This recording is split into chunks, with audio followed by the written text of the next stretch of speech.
Alors je vais parler de ce verset que vous aimez mettre en avant. Il serait intéressant quand même de savoir à qui il est adressé vraiment.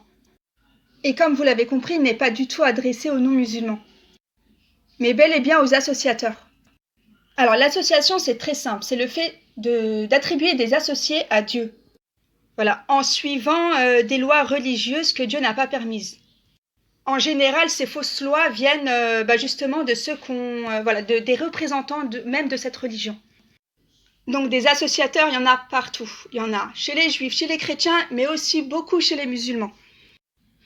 Donc des associateurs, il y en a fort heureusement beaucoup qui sont gentils, qui n'embêtent personne. Mais il y en a d'autres où ça devient beaucoup plus problématique, comme ce dernier assassin.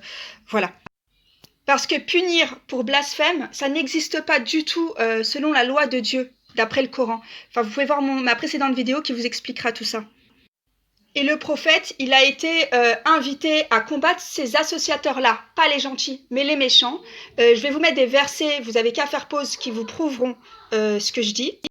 Et je vous mettrai le verset qui suit, le verset préféré, votre verset préféré, qui vous montrera aussi, qui appuiera ce que je dis. Alors ce verset que vous aimez afficher partout, en fait ne concerne que les associateurs violents qui ont attaqué le prophète en premier. Donc les associateurs dont on parle dans ce verset sont semblables aux terroristes qu'on connaît actuellement.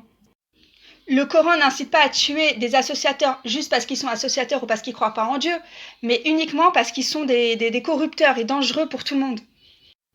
Je vous invite aussi à lire la sourate 80, qui parle du péché d'un prophète. Il n'aurait pas prêté attention à un aveugle. Mais quand le Coran parle d'aveugle, c'est pas celui qui est aveugle des yeux, c'est celui qui ne voit pas la vérité. Donc un non-musulman, si on peut dire. Et le mot purifier dans cette sourate, enfin dans tout le Coran en général, ça veut dire se repentir.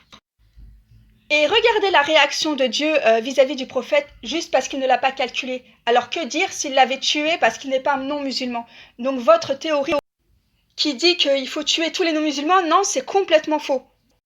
Moi, je ferai tout ce qui est en mon pouvoir pour essayer d'éradiquer ce fléau, le fléau qu'on vit actuellement, qu'on subit actuellement. Mais ce n'est pas en détournant les versets du Coran, comme le font ces terroristes, qu'on va y arriver. Vraiment, il faut qu'on combatte ensemble et arrêter de détourner les versets du Coran parce que ça sert à rien. Ça ne sert à rien, ça ne nous amène à rien du tout.